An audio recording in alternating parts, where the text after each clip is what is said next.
ശവം തൂക്കികൾക്ക് നമ്മൾ വോട്ട് നൽകണം. പെയ്തിറങ്ങിയ ദുരന്തത്തിൽ എല്ലാം നശിച്ച് ഒരു നാടും മനുഷ്യരും ഒന്നായി ദുരന്തം അനുഭവിച്ചപ്പോൾ ആ ദുരന്തം പേറിയവർക്ക് വേണ്ടി എന്ന് പറഞ്ഞ് ഫണ്ട് പിരിച്ച് ആ ഫണ്ട് പുട്ടടിച്ച ശവം തൂക്കികൾക്ക് നമ്മൾ വോട്ട് നൽകണോ എന്ന് ചിന്തിക്കേണ്ടിയിരിക്കുന്നു.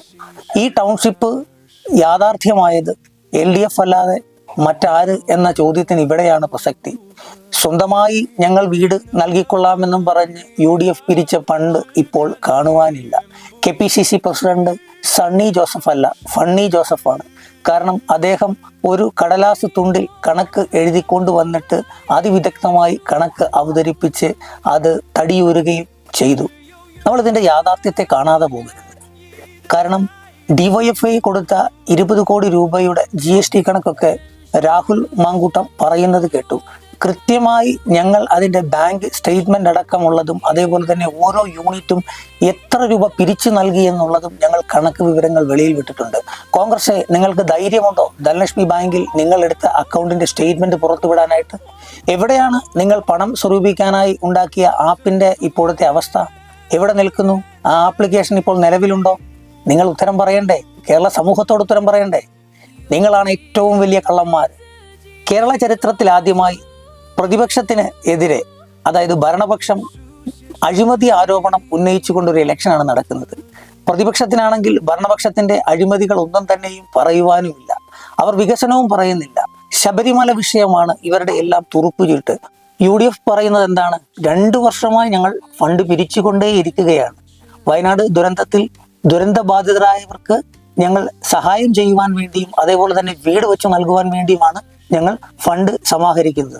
ഇപ്പോൾ KPCC പ്രസിഡന്റിനോട് ചോദിക്കുമ്പോൾ അല്ലെങ്കിൽ VD സതീശനോട് ചോദിക്കുമ്പോൾ ഞങ്ങൾക്ക് AICC തരും, KPCCക്ക് ഫണ്ടുണ്ട്, പണ്ട് ചായക്കടയിൽ ചായ കുടിച്ചിട്ട് അണ്ണൻ തരും എന്ന് പറഞ്ഞ രീതിയിലാണ് ഇപ്പോൾ ഇതിനെയും ആ ലാഘവത്തിൽ അവർ പറഞ്ഞ് നടക്കുകയും ചെയ്യുന്നത്.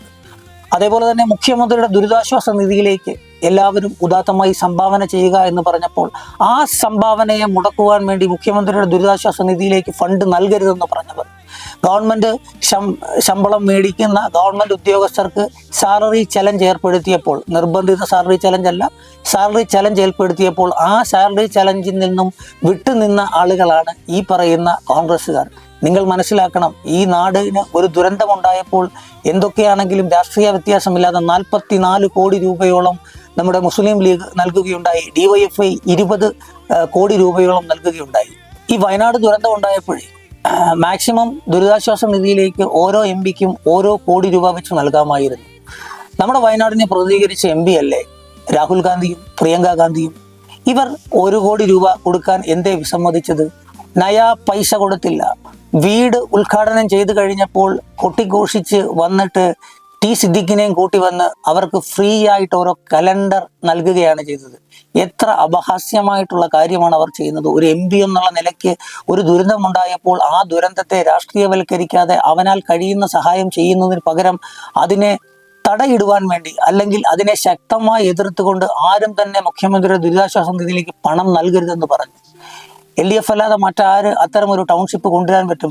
കോൺഗ്രസിൽ ഇപ്പോഴേ പിരിച്ച ഫണ്ടില്ല, പിന്നെയാണ് കോൺഗ്രസ് വികസനം കൊണ്ടുവരാൻ പോകുന്നത്. ഇവർ ഒന്നാമതായി പറയുന്ന ഒരു കാര്യം എന്താണ്? സ്ത്രീ സുരക്ഷയാണ്. ആരെ വെച്ച് സ്ത്രീ സുരക്ഷ ചെയ്യാനാണ്? രാഹുൽ മാങ്കൂട്ടത്തിനെ പോലെയുള്ള സ്ത്രീകളെ പീഡിപ്പിച്ചവനെ പുറത്താക്കുവാൻ വേണ്ടി ആലോചന നടത്തി ഗത്യന്തരമില്ലാതെ കോൺഗ്രസിൽ നിന്നും പുറത്താക്കിയെന്നും MLA സ്ഥാനം രാജിവെക്കാൻ പോലും അവകാശപ്പെടാത്ത UDF ആണോ സ്ത്രീകൾക്ക് സംരക്ഷണം ഏർപ്പെടുത്തേണ്ടത്? തൻ്റെ പാർട്ടിയിലെ നേതാക്കന്മാർ കാണിക്കുന്ന കൊള്ളരുതായ്മയ്ക്കും സ്ത്രീ വിരുദ്ധതയ്ക്കും എതിരെ ആദ്യമേ പ്രതികരിക്കേണ്ടത് നിങ്ങളാണ്. നിങ്ങൾ എങ്ങനെ കേരളത്തിലെ സ്ത്രീകളെ സംരക്ഷിക്കുമെന്നാണ് പറയുന്നത്?